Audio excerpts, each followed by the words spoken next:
Bonjour et bienvenue. L'intelligence artificielle, ce n'est plus une vague promesse lointaine, c'est devenu un outil du quotidien qui est en train de transformer nos métiers.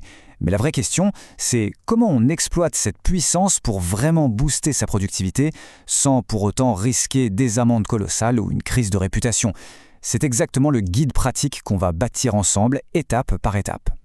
Alors, voici notre programme. On va commencer par le potentiel immense de l'IA. C'est la partie la plus enthousiasmante. Ensuite, on va naviguer à travers les nouvelles règles du jeu et les responsabilités que ça implique pour chacun de nous. On s'attaquera après au sujet, un peu épineux, de la propriété intellectuelle, pour finalement atterrir sur un guide très concret pour une utilisation sereine et surtout ultra efficace. Allez, on attaque la première étape, le fameux boom de la productivité. Et là, on oublie les gadgets et les effets de mode. Pour de très nombreux professionnels, l'IA est déjà un véritable moteur de performance, avec des bénéfices bien réels, tangibles et immédiats. Imaginez un peu, gagner jusqu'à 10 heures par semaine. Non, ce n'est pas de la science-fiction, c'est le gain de temps bien réel qui a été mesuré par Slack pour de nombreux métiers. On parle d'heures concrètes, récupérées pour se concentrer sur ce qui compte vraiment, les tâches à haute valeur ajoutée. Et pour ça, regardez un peu la panoplie d'outils qu'on a à notre disposition. L'écosystème de l'IA est devenu hyper spécialisé. Pour la créativité, on pense bien sûr à ChatGPT qui peut générer du texte, ou à Midjourney qui crée des visuels absolument époustouflants. Et pour l'efficacité pure, des outils comme Make ou Zapier automatisent des processus entiers sans écrire une seule ligne de code, pendant que Fireflies va retranscrire et résumer toutes vos réunions. Bref, il y a un outil pour quasiment chaque besoin professionnel. Mais attention, cette nouvelle ère, cette nouvelle frontière, ce n'est plus le Far West. L'Europe vient de siffler la fin de la récréation avec le tout premier cadre réglementaire complet au monde. Et il est absolument crucial de le comprendre parce que les enjeux maintenant sont considérables. L'AI Act, voilà le nom à retenir. C'est le tout premier règlement de ce genre au niveau mondial. Son objectif, ce n'est pas de freiner l'innovation, non, c'est de bâtir une IA de confiance en s'attaquant directement aux risques potentiels pour nous, les citoyens. La logique de ce règlement, en fait, elle est assez simple. Il faut l'imaginer comme une pyramide de risques. Tout en haut, on a les pratiques jugées inacceptables, comme la notation sociale par les gouvernements. Ça, c'est tout simplement interdit. Juste en dessous, il y a les systèmes à haut risque, par exemple ceux utilisés pour le recrutement. Là, les obligations sont très strictes. Puis, on a le niveau de la transparence. Si on parle à un chatbot ou qu'on regarde un deepfake, on doit le savoir. Et enfin, tout en bas, pour la grande majorité des IA, comme les filtres anti-spam, eh bien c'est business as usual, pas de nouvelles règles. Ok, mais concrètement, ça s'applique quand tout ça? Eh bien, le compte à rebours est lancé. Dès février 2025, les systèmes les plus dangereux seront bannis. En août 2025, ce sera au tour des grands modèles comme ChatGPT de se conformer. Le point culminant, ce sera en août 2026 avec l'application complète de la loi. C'est progressif, c'est sûr, mais les échéances, elles, approchent à grands pas.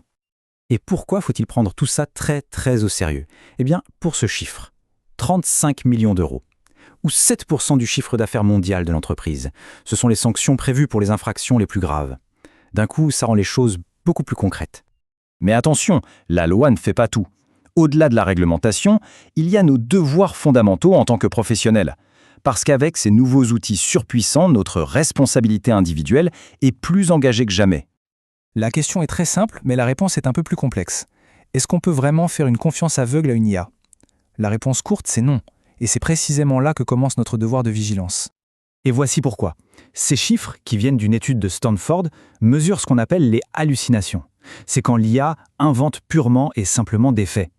Avec des taux qui frôlent les 90% pour certains modèles, le message est un peu plus clair. L'IA ne se contente pas de se tromper, elle peut inventer de toutes pièces et le faire de manière très convaincante. Et ce n'est pas une simple hypothèse théorique. Cette citation, elle vient d'un cas bien réel aux États-Unis où un avocat a utilisé des références juridiques inventées de toutes pièces par ChatGPT dans un dossier officiel. Le résultat, de lourdes sanctions et une réputation professionnelle durablement ternie. C'est la preuve que la vérification humaine n'est pas une option, c'est une obligation. Tout ça nous amène donc à 4 piliers, 4 règles d'or non négociables. Premièrement, la confidentialité absolue des données. Deuxièmement, le respect du RGPD, qui reste la norme. Troisièmement, l'obligation de compétence, qui nous impose de tout vérifier nous-mêmes, car c'est nous le responsable final. Et enfin, quatrièmement, la transparence totale envers les clients. Ces devoirs ont toujours existé, mais l'IA les rend plus critiques que jamais. On aborde maintenant une autre question, complexe mais absolument essentielle. Si une IA crée une image ou un texte, à qui appartient cette création? La réponse, vous allez le voir, est loin d'être simple. Le cœur du problème, il vient de ce principe fondamental. Le droit d'auteur a été pensé pour protéger les créations de l'esprit humain. Une œuvre doit refléter la personnalité de son auteur. Or, une machine, par définition, n'a pas de personnalité à exprimer, ce qui laisse les œuvres 100% générées par une IA dans un véritable flou juridique. Du coup, la loi fait une distinction qui est vraiment cruciale. D'un côté, il y a l'œuvre simplement générée, par exemple avec une instruction très basique qui a très peu de chances d'être protégée. Et de l'autre, on a l'œuvre assistée, où l'humain est le véritable chef d'orchestre. Il dirige, il sélectionne, il modifie. Et c'est seulement dans ce deuxième cas que le droit d'auteur peut potentiellement s'appliquer. Alors, comment faire pour protéger ces créations dans ce contexte? Il y a 3 actions clés. D'abord, documentez tout votre processus créatif pour prouver votre apport, gardez une trace. Ensuite, blindez vos contrats, que ce soit avec vos salariés ou vos freelances, pour que la question de la propriété soit claire. Et enfin, un réflexe de base, lisez les conditions d'utilisation des outils. Ici, la prévoyance, c'est vraiment votre meilleur allié. Voilà, on arrive à la dernière partie. Après avoir exploré les opportunités incroyables, mais aussi les risques bien réels, il est temps de synthétiser tout ça en une approche pratique, un plan d'action directement applicable. Pour finir, voici une checklist simple et concrète. 4 réflexes à adopter. Étape 1, sécuriser. Avant toute chose, on pseudonymise ces données. Ça veut dire qu'on retire toute information personnelle ou confidentielle. On ne donne jamais de données sensibles à une IA publique. Étape 2, tout vérifier. Il faut traiter l'IA comme un assistant très doué, mais pas comme un expert. On contrôle chaque résultat. Étape 3, informer. On est transparent avec les clients et on obtient leur accord. C'est une question de confiance. Et enfin, étape 4, et c'est un conseil général, on privilégie toujours les outils professionnels qui offrent de vraies garanties de sécurité et de confidentialité. Et je vais vous laisser avec cette question. L'IA est un copilote de plus en plus puissant, c'est une évidence. Mais au final, qui reste le pilote aux commandes? La réponse, aujourd'hui et pour longtemps encore, est sans équivoque. La responsabilité finale reste et doit rester entre nos mains. Merci d'avoir suivi cette analyse.